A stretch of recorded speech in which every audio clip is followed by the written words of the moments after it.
শুরু হয়ে গেছে কোপা আমেরিকা। আর্জেন্টাইন সমর্থকদের মন্তব্য, ধেয়ে আসছে ফুটবল তারকা নেইমারের অভিনীত সিনেমার নাম হবে ছুঁয়ো না পড়ে যাব।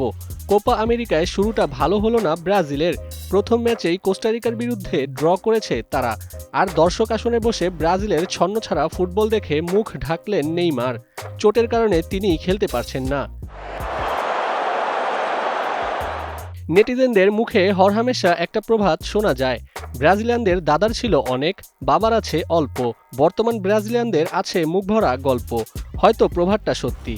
গত কয়েক বছর ধরেই ব্রাজিলের খেলার ধরন বদলেছে, সেই সঙ্গে সাফল্যও কমেছে। লাতিন আমেরিকার এই দেশ শেষবার বিশ্বকাপ জিতেছিল 2002 সালে। তারপর একের পর এক বিশ্বকাপে এসেছে, আর একরাশ হতাশা নিয়ে বাড়ি ফিরেছেন ব্রাজিলের সমর্থকেরা। মঙ্গলবার কোপার ম্যাচেও সেই ছবি দেখা গেল। ব্রাজিলের বিরুদ্ধে ড্র করে কোস্টারিকার সমর্থকেরা রীতিমতো উল্লাস করলেন। কোস্টারিকার বিপক্ষে ম্যাচ দিয়ে এবারের কোপা আমেরিকার মিশন শুরু হয়েছে সেলেসাওদের। নিজেদের থেকে 47 ধাপ পিছিয়ে থাকা দলের বিপক্ষে সহজ এক জয়ের প্রত্যাশা করেছিলেন ব্রাজিলের ভক্তরা। কিন্তু ভক্তদের প্রত্যাশা পূরণ করা সম্ভব হয়নি মাঠে থাকা 11 তারকার। ম্যাচ হারলে ব্রাজিলিয়ান ভক্তদের মুখে একটা যুক্তি থাকে, নেইমার মাঠে ছিল না।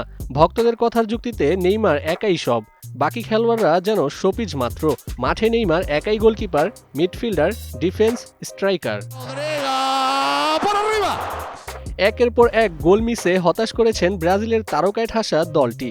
এক গোল বাতিলের পর দ্বিতীয়ার্ধে একের পর এক মিস করে কেবল হতাশাই বাড়িয়েছেন দরিবাল জুনিয়র শিষ্যরা। Lucas Paqueta, Rodrigo, Vinicius junior, রাফিনহাদের নিয়ে আক্রমণ ভাগ সাজিয়েছিলেন কোচ দেরিভাল জুনিয়র। বদলি হিসাবে নেমেছিলেন এনরিক ফিলিপে। শেষ দিকে গোলের আশায় গ্যাব্রিয়েল মার্টিনেল্লিকেও নামানো হয়েছিল, কিন্তু হতাশাটাই যেন শেষ সঙ্গী হয়েছে তাদের। গোলশূন্য ড্র হয়েছে ম্যাচ। পুরো ম্যাচে বলের নিয়ন্ত্রণ ছিল ব্রাজিলের ফুটবলারদের পায়ে। গোলমুখী শটও তারা বেশি নিয়েছেন। দীর্ঘ সময় খেলা হয়েছে কোস্টারিকার অর্ধেই, কিন্তু গোল করতে পারেননি ভিনিরা। কখনো মেরেছেন ক্রসবারে, কখনো বল বাঁচিয়েছেন কোস্টারিকার গোলরক্ষক। ব্রাজিলের পরের ম্যাচ প্যারাগুয়ের বিরুদ্ধে। 29 জুন হবে সেই ম্যাচ। গ্রুপ পর্বের শেষ ম্যাচ কলম্বিয়ার বিরুদ্ধে। তবে ভক্ত অনুরাগীরা কেউ কেউ মেনে নিয়েছেন তাদের সারা জীবন পৈতৃক সম্পদ নিয়েই বড়াই করতে হবে। হয়তো নিজেরা কোনো অর্জন রেখে যেতে পারবে না পরবর্তী প্রজন্মের জন্য।